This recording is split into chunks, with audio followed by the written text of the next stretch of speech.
But first, Victorian Premier Daniel Andrews says voters have overwhelmingly rejected the politics of fear by returning his government for a second term in a landslide victory. The ABC's election computer is predicting Labor is on track to win 55 seats in the 88-seat Victorian Parliament, with the Liberal Party reduced to just 22. The Nationals are predicted to win 6, the Greens 2 and Independents 3. Liberal Party primary support was reduced to just over 30%, with Labor up 5 points to a primary vote of 43.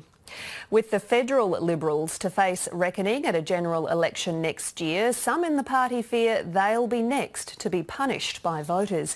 Here's political editor Andrew Probyn. They're calling it the Danslide, a thumping victory for Labor leader Dan Andrews.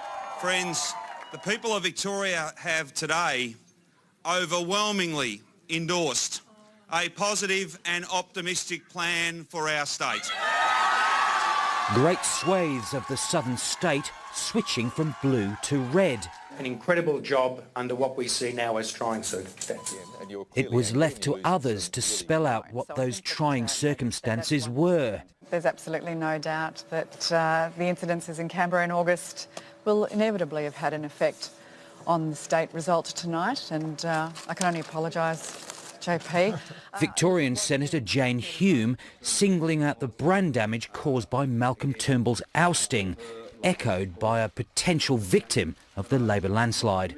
Internal issues are a complete waste of time. So my advice to our federal colleagues is, if you haven't already had enough lessons, you ought to look at Victoria and learn the lessons that we're seeing tonight. As an ex-premier vented ancient enmities with a factional rival, now under pressure party president. If there's one person who should stand down tonight, it is Michael Kroger. There's not a day goes by that Jeff doesn't call on someone to resign, and we take those comments with a grain of salt. An absolute electoral slaughter for the Victorian Liberal Party. Although the federal Liberal deputy insists all's not lost. And if Bill Shorten wants to get ahead of himself and think that he can measure up the drapes in the lodge, then he'll be as wrong next time around as he was in 2016 when he did his famous victory lap around the country thinking he'd won that election. But if the state result in Victoria is reflected at next year's federal election, the coalition would lose at least 5 seats. Possibly more when you consider the sizable swings in the seats occupied by Michael Sukkar, one of the chief anti-Turnbull plotters, and Greg Hunt, who was running mate in Peter Dutton's failed bid. Overwhelmingly, the state campaign was fought on state issues. The Liberal party's found what catastrophe looks like.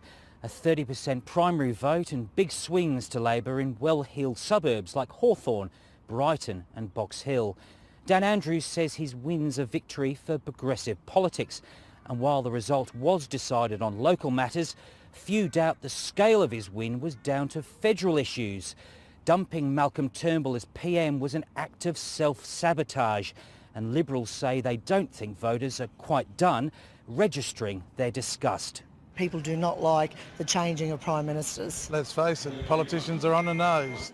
Questions of mortality as MPs return to Canberra for the year's final sitting fortnight. Yeah, we got touched up, but you can do one of two things. You can get in the fetal position and give up, you can keep swinging. I'm a backbencher from Western Australia. I'm not going to comment on electoral matters in other states, so I'll leave it to the team. Reflections are plenty. Andrew Probyn, ABC News, Canberra.